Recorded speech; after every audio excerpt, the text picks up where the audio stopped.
First, I just want to say thanks to Paul for that talk. That was really great, and I love hearing about other people's automation journeys, especially when it mirrors what we've been through and what I've heard from other people going through. And I hope it leads some credence to these statements I make about these key takeaways from the talk, and that people will pay attention to this. Paul said the same things. Start early, iterate. Integrate your network and development teams, and everybody needs to start to train and hire DevOps engineers and software developers to be on the network teams. Especially with stuff like Cloud Connect and AWS, and even just automating your networks. Software developer is going to be key to that. Also, there was a conversation going on in the Zoom Slack during that talk. People asking about should they they're looking at Ansible, should they continue with that or other tooling, and why we chose NSO versus other tools. So I'm going to claim the Dallas Meet Me room for later today. So folks, come on over to that and we'll have that conversation there. And again, it's not about this tool's right or wrong. It's you can make things work with other tools that are out there. Let's just have a conversation and hopefully get some feedback from a lot more people. So again, the Dallas Meet Me room after Rob's closing remarks. So this talk, kind of continues from the earlier one I did with Eric. That was sort of high level. Now I'm going to try to take a little bit deeper dive into some of the things we've been doing, provide some more information on how we've gotten here, with NSO, and especially with our migration and how we actually pulled off that migration in the few weeks we did. So to kind of take a step back for why NSO and what NSO offers and why we went down this path. Again, we're using NSO for configuration orchestration, and a big part of why NSO, it's multi-vendor support. While we're single vendor now, that might not be the case going forward. We also have a secure management network that is Juniper switches and firewalls, and we will be onboarding that into NSO over the next year. And just the way NSO handles, templating and device configuration, and you have a single view into your entire network through NSO. A big feature of NSO is it treats the network basically as a big network-wide database, and so it can do atomic commits across the network. So for features that we have, when I talk about a service, think of something like an L3 VPN service, that touches multiple endpoints on our network. We don't go to each of those, the prior, legacy network, we'd have to figure out what that service looked like. We'd have to log into each device individually, configure the L3 VPN endpoints, and get the configuration run on both endpoints. With NSO, we just, log into NSO and configure just the needed bits of L3 VPN, and NSO goes out, figures out, we had to tell it what config to put on the devices and the templates, but it knows which devices to touch and configures the devices. But again, it treats those as an atomic commit. So if one fails, it rolls everything back. So you're not in a state of you have some config hang out there and you have to go manually remediate it. NSO is also really good at dealing with out-of-band changes. We didn't want a system where once we moved to it, you had to use the system to manage all your changes. Because things happen. Our models might be wrong. So an engineer is trying to get something working and it's not there in NSO. He can go onto the device and make that change. There's troubleshooting scenarios where you have to put out config that's just not part of your model because that's just what needed for troubleshooting. So you can still do that. And then after the fact, we can go back and remediate that, or we can see what changes were made, and we can maybe an engineer added a config that wasn't supported by NSO. We can have a discussion with our architecture team on why the engineer make the change or why they think they had to make that change, and should this be part of the model, should we update the model, or should we decide that's not the proper configuration on the network. NSO allows us to evolve over time. Again, this gets back to iteration, and when we started with NSO, nothing in the current state of NSO looks like what it did even in the first 3 months of NSO development. We've changed a lot, we've evolved, and we can keep evolving, and actually NSO makes it pretty easy to evolve changes, even changes that are require significant changes to the device. NSO can handle that, and we can write upgrade scripts in NSO to bring those changes along. And I think to me, one of the big ones was the command line interface. that was a selling point for me, and I turned it around and made it a selling point to our engineering team. They didn't have to learn something completely new. They can log into the NSO CLI, and actually NSO CLI supports both Juniper and Cisco style, and you could switch seamlessly between the two. But it's something that engineers are familiar with, and I thought that would be a good way for them to adopt a new tool, and I think that was actually pretty successful. And we are building other interfaces over that. And we'll have that, we'll have like web UI for that, and a lot of that's for our members. And we also Mike talked about a REST API to our network, and that's going to be a layer between from the members and into NSO, and we'll have that as well. But the CLI to me, as a first-class citizen, was a big selling point for our team.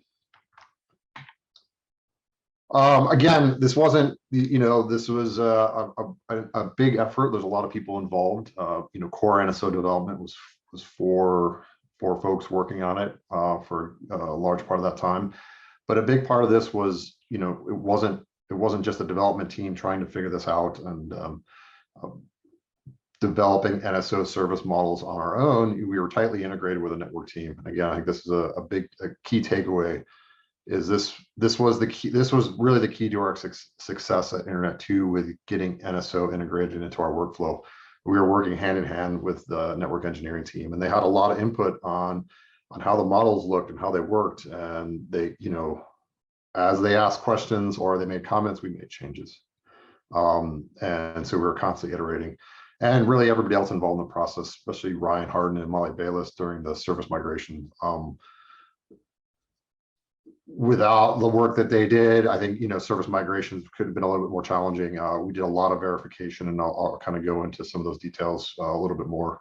But it was really useful to be able to validate the state of our peerings after we migrated them, so we know that everything was as close to the way it was when we migrated off the legacy network onto the Cisco network.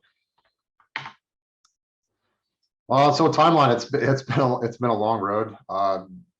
We've been doing a lot of NSO development for the past, I don't know, year and a half, 2 years. We started this back in 2019 for TechX.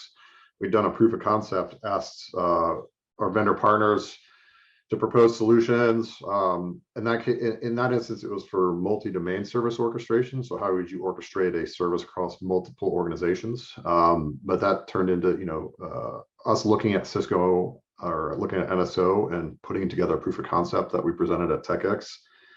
And then, as part of the RFP, we got NSO, and we went with Cisco. And so we knew that we were going to be using NSO, so we started our development. The first commit for anything related to NSO happened back in March of 2020. And a lot of that from there was a lot of training, a lot of just experimentation, trying to figure out what that is, what that meant. I think the first significant commits didn't come until November of that year. Those were for services called node config, which is all the baseline config of the box. Your AAA stuff, NTP, DNS, stuff like that. Also PDP and SDPs, which were developed by James Haar. Those are essentially interface and sub-interface abstractions that we leverage heavily throughout our models. In December, I think the first commit for the robot testing framework. So it's mostly just due to, trying to figure out how to do some unit testing with NSO. We looked at robot. Robot has just really nice output. It's not nice output, but it has output. It has UI, HTML output to see what passed or failed. And so we decided to just try to run with robot for a while. We actually shared that with ESNet. They took it as well. They did some more work. They built some libraries and then gave it back to us. And we've since, built on top of that as well. And so that's really helpful because you'll see later when we get into our CI pipeline, we have those automated tests are happening, and that helps us find any regression bugs that might come along as we change models over development. And then through the first half of this year, just tons of service development, again, based on feedback from the design team. Also, all of the proposed configurations they gave us, started developing all the service models that we were going to use throughout the migrations. We did the first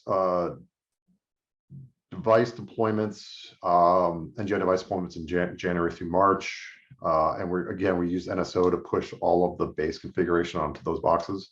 And then in April, I think about April was the first backbone deployment. So that was using NSO to deploy the backbone configuration against 2 devices. And again, this was sort of the first using something like NSO where, you just go into the NSO CLI and configure a backbone. You just tell it what the 2, devices are and interfaces are, and it goes through and it takes care of that for you, pushes all the config out. And we did the shim, we use NSO for the shim migrations in June, and then a lot of people have been, at least had some visibility into this as we've migrated services through August through October, migrating all of our services, and I'll have some more details on that in a bit. So talk about specifics about NSO development. We use a project called NSO and Docker. This is put out by the Cisco or the NSO development team from Cisco, but it's basically, well, it's what it says it is. It's NSO deployed in Docker, but it gives a lot of good functionality out of the box, and it worked really well for us. As we bring a new developer on, like we did with Jared, as a contractor from Cisco and GDT, all he needed was Git and Docker running locally, and he could develop an NSO. He didn't have to install NSO directly. NSO also has this feature called NetSims, which are basically management plane virtual switches. They're just there for testing out config. NSO and Docker automatically can spin up a lab environment for you, and you can test all of that locally. So this allows for really rapid local development. From there, we use GitLab again because NSO and Docker had all of the CI/CD pipelines built using GitLab's pipeline feature. So it made a lot of sense for us to go that path. So we have our own GitLab instance running in AWS. We commit branches into GitLab. It automatically builds our version of NSO with all of our service packages. It runs all those tests that we wrote in Robot Framework, and then it can deploy to a testing Kubernetes cluster. If we want to, then you can have a functioning version of NSO you can look at. That doesn't currently connect it directly to a lab, and I think future development is how do we do automated deployment to a lab environment where there's actual lab devices, and we can start some integration testing. So that there's no automatic deployment into this next one, which is the lab. We have a lab for integration functional testing. We have to manually deploy NSO there. We also deploy that as a Docker container. And that way, as we develop models, engineers, and network engineering team can go in and validate the NSO services. And that's running I don't know, a dozen or more, mostly virtual. It's iOS XR devices, and then a few actual physical devices in the lab. And in production, we also deploy as Docker. We actually have a VM running that is running Docker for our deployments. And again, borrowing heavily from some of the NSO and Docker scripts. James wrote a bunch of bash scripts that help us deploy NSO in production, automated backups, automated failover. Future, we'll probably look at doing this in Kubernetes, see how that works, because we will be heavily leveraging Kubernetes for a lot of our other, NS console development. Just to give an idea, this is just a screen grab from one of the GitLab CI pipeline stages. As I mentioned, the first thing that happens is that there's a build stage, and we actually just lint the build versions as well. And then as long as that passes, it moves into the test phase. And James got testing working in parallel, so we can actually run all these tests in parallel. Because if it's not in parallel, I think testing could take 20+ minutes, and I think we've got it down to about 10 minutes total build time.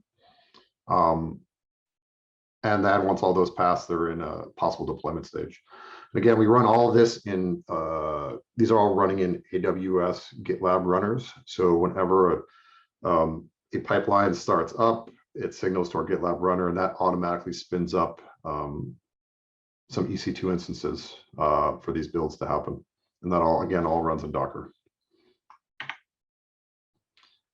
This is, I mean, this is very similar to what Eric showed early on. How things work for model development in NSO. A developer creates a feature branch, and again, as I've mentioned, even our network engineers, they're doing some development as well as they find fixes they need to deploy into NSO. We have you commit it, open up a merge request that sort of starts the automatic CI pipeline, build and test, all that automated testing. If it fails, well, you can see that in the pipeline build. You can see a failure. You can go back, figure out why it failed. There's a lot of good output from Robot. Again, why we chose it. You can grab the log files, open them up, and you can see where in all of that testing something failed. Get it fixed. Once that's working, we have a review process. So a committer, nobody can commit directly to main or push to main. Everything has to come in as a branch, and then it has to be reviewed, and you have to have at least one approval outside of the committer for that to go in. And so we usually, depending on the nature of the changes, if they're programming changes, we ask the other developers to look at them. If they're significant, what results in configuration changes to the network, we have the network engineering team review those. And once they approve, that's available for deploy into production. There's no automated to deployment to production right now. It's a manual process for now and for the foreseeable future. Again, I'll cover these real quick, just to show there's a lot going on. The Nso Stats, we have 30 service models. 19 of those are edge facing, which is really member facing. RNE and I2PX peerings, any of our commercial peerings, OESS models. Again, every edge service is managed by NSO, and we currently have over 3,500 service instances configured on our network, all through NSO and pushed out to our 80 plus devices on the network. There's almost 33,000 lines of NSO service config, which results into 240,000 lines of actual device config pushed out there. So that means engineers are not maintaining 240,000 lines of device config. And in many cases, they're not maintaining 33,000 lines of NSO config either. A lot of those lines are, automatic, sort of behind the scenes, NSO managing some of other subservices.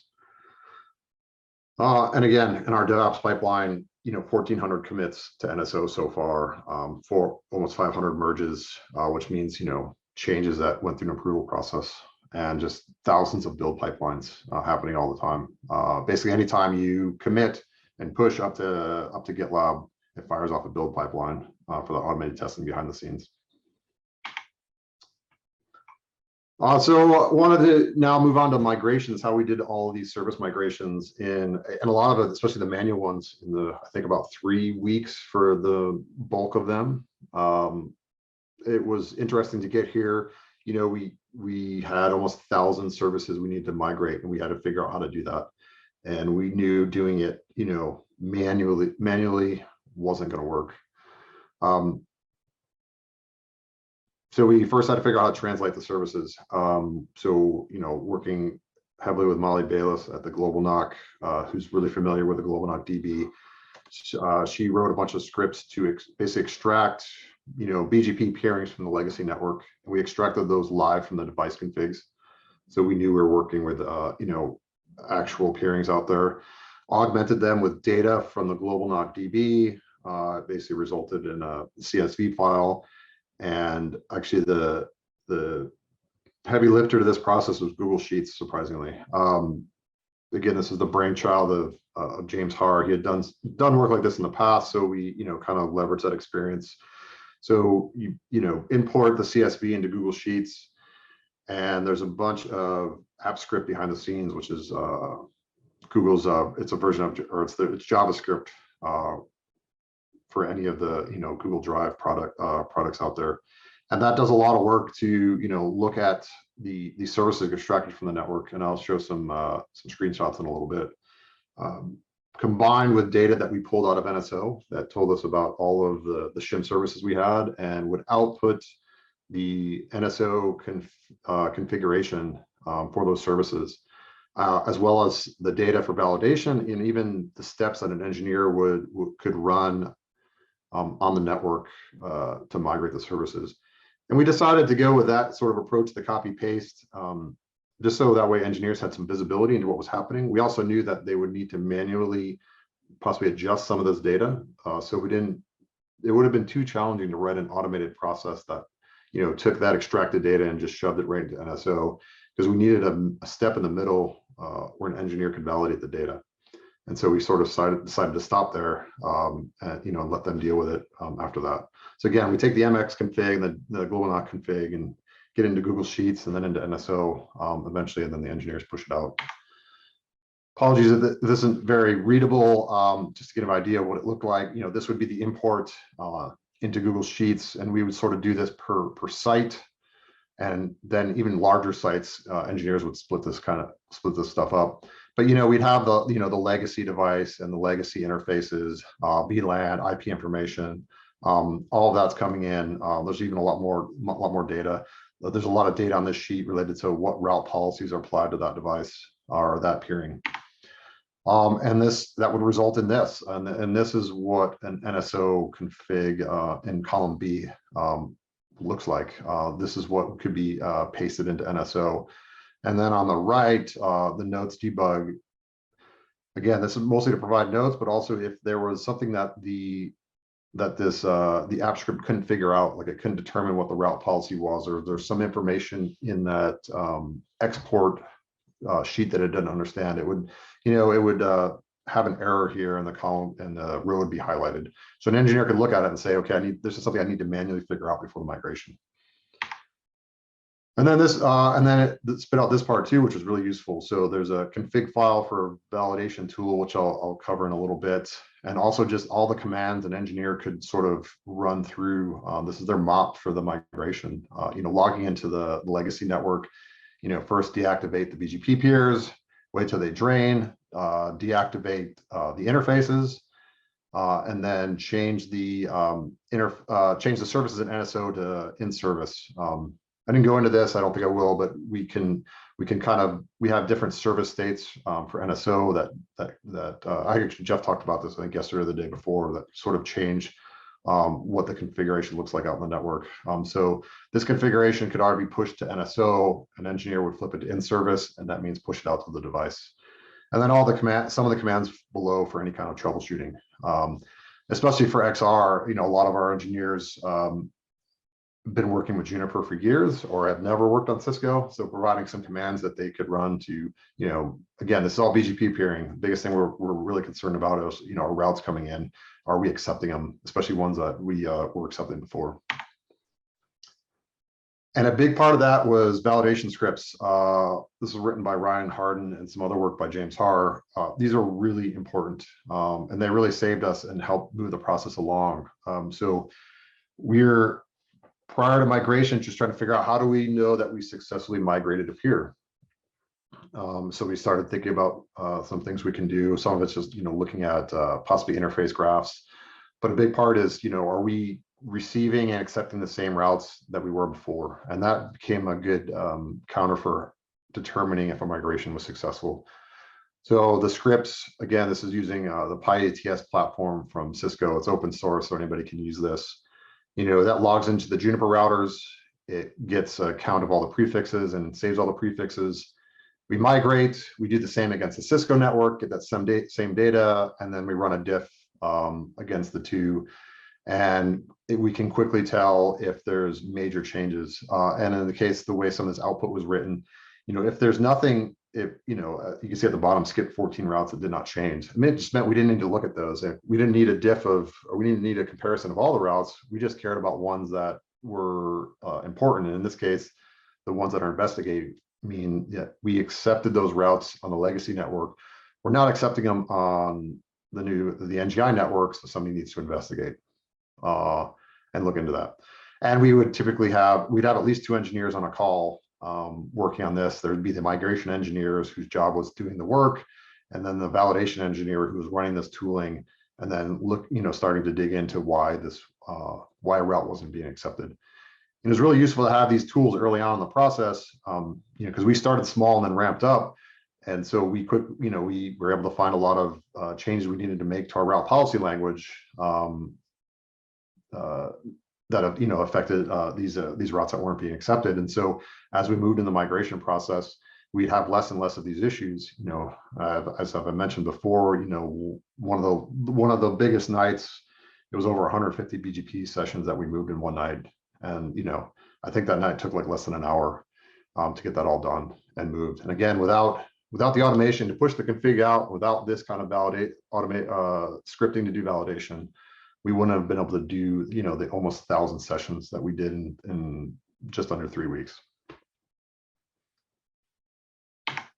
How much time do I have, Matt? You have another 9 minutes, I think. Or maybe it's 4 minutes. I don't know. 4 minutes, or if Rob wants to yield some time, you have a little bit extra. Okay. I've already. Well, we're going into break, Karl, so you can do what you need to do. No, it's fine. I'm actually wrapping up. So I hope that was a good enough, that was a good deep dive into some of the stuff we worked on. I really wish we were in person. It would have been easier to do, just have a conversation in a room about this. But again, I'll be in the Dallas Meet Me room after Rob's closing remarks. But I'm going to end with this. I started with this. I had this in my last talk because I think, to me, this is the key takeaway. Again, start early. I know everybody knows that, but it really helped us to get started as early as we did, because we had to figure out this tooling, and we had to make a lot of changes, and we had to iterate, and we did, and we're going to still iterate. But I think the last 2 points here into my recommendations are the big ones. Integrate your teams.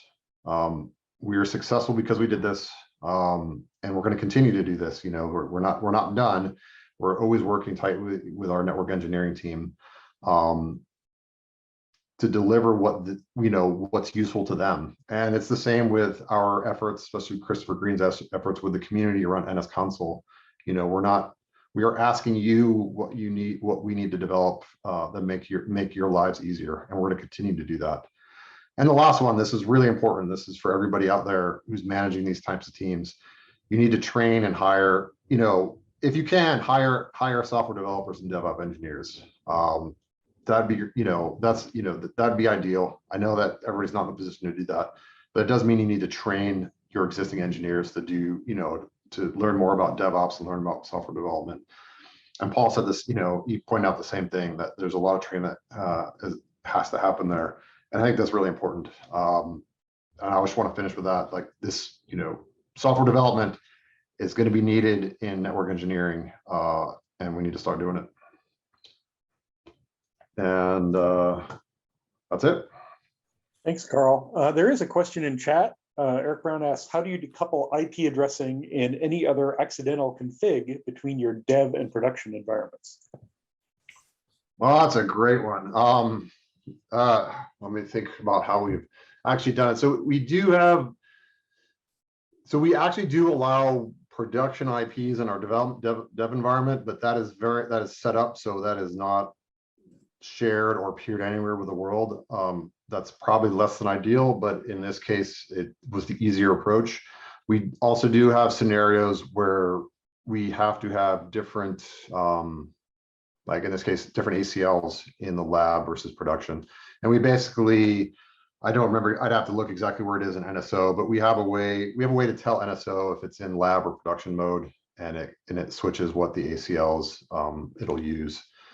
And that's pretty much it. Mostly the way we deal with that is to keep the lab isolated from the world. That seems to be the best approach.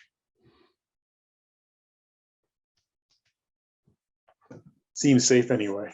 Any other questions for Karl? We have a minute or so, or maybe less actually. I have a quick question. Have you found good DevOps training or software development training for network engineers rather than, because every time I look at, I hear about it and I talk with people about it, and it's always training software engineers for doing this, and they use examples that are meaningless to most network engineers. Yep. And exactly. Yeah, I would say probably number one is the Kirk Byers courses, because it's basically, I mean, some of the courses are called like Python for network engineers. Okay. I mean, so Kirk, he was actually at the last TechX on the panel we had. He's one of the primary developers behind Nornir, and I forget what his previous things were, maybe NetMiko and stuff. A lot of the Python libraries around networking, Kirk is involved in, and he does weekly courses. There's a lot of free ones. He does some of these are like sort of email web-based courses that are free, you can access. He also does paid training. It would be great if you guys would put that links to some of that kind of stuff on some wiki or something someplace, so that. Yep. And maybe that's something we can do the next time we're in person. Get somebody like Kirk to come and maybe even do like one of the workshops. That'd be great. Get people an intro to that, and then organizations can figure out how they can get more training from Kirk and other folks. And as Ryan just posted in the channel, there's also the Network to Code folks. And again, that group, they are network engineers that are now software developers. So look for stuff from Network to Code. Yeah. But yeah, I agree though. It's hard. A lot of it's just, a lot of it for me was, kind of just slowly getting into it and figuring it out. And well, and senior people can do that translation of examples to, but if you're trying to bring in a junior, having domain relevant examples really helps them. Yep. Okay. Well, thank you, Karl.